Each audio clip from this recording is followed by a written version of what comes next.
How are you doing? And welcome to tmfloralschool.com.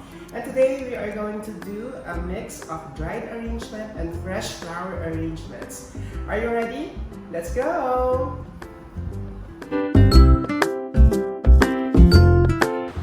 Game. So I started with the group of peonies in an upright arrangement.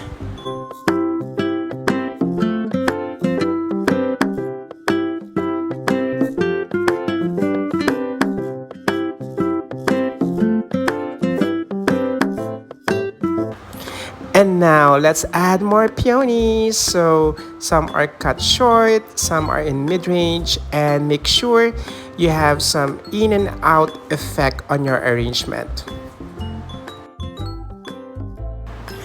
Now let's add this nice pink Gypsophilia or baby's breath. So just turn around and just check and fill in the gap with Gypsophilia.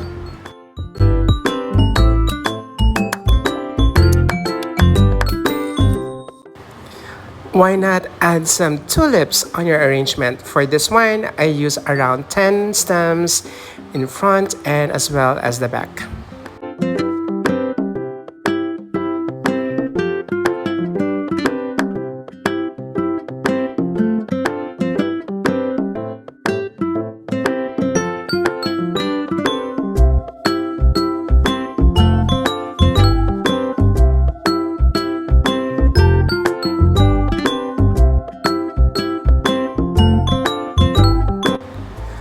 And now let's add this Ecuadorian roses. So this one is a baby pink Ecuadorian roses.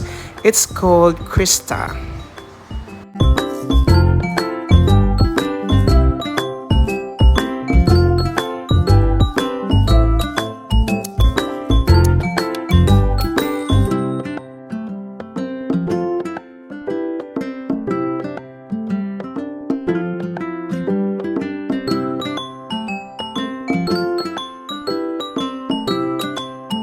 And this one with a nice peachy blush Ecuadorian roses, it's called hermosa.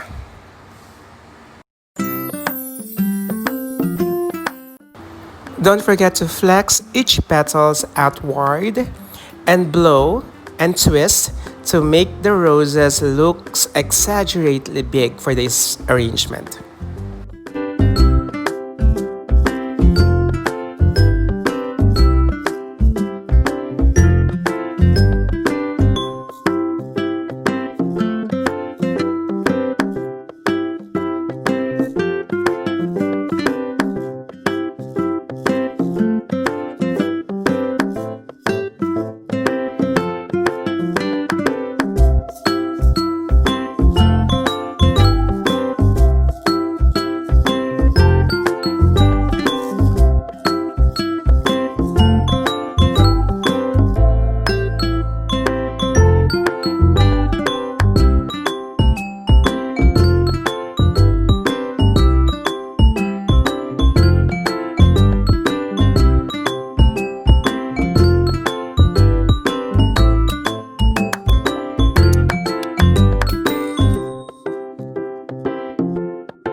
Now let's add our dried elements on our fresh flowers arrangement. So these are preserved pink husk that will create a nice texture on our arrangements.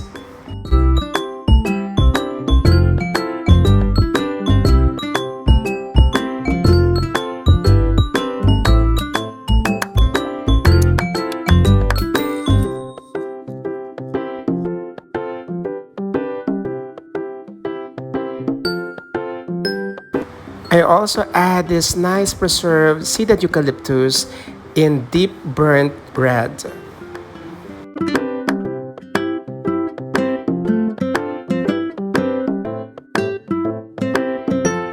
Check out those nice peach phalaenopsis for a nice contrast.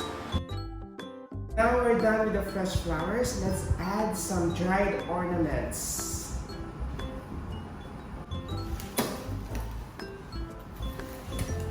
Just gorgeous! So if you like this arrangement, please subscribe and like my YouTube channel. Thank you so much. I'll see you soon. Bye!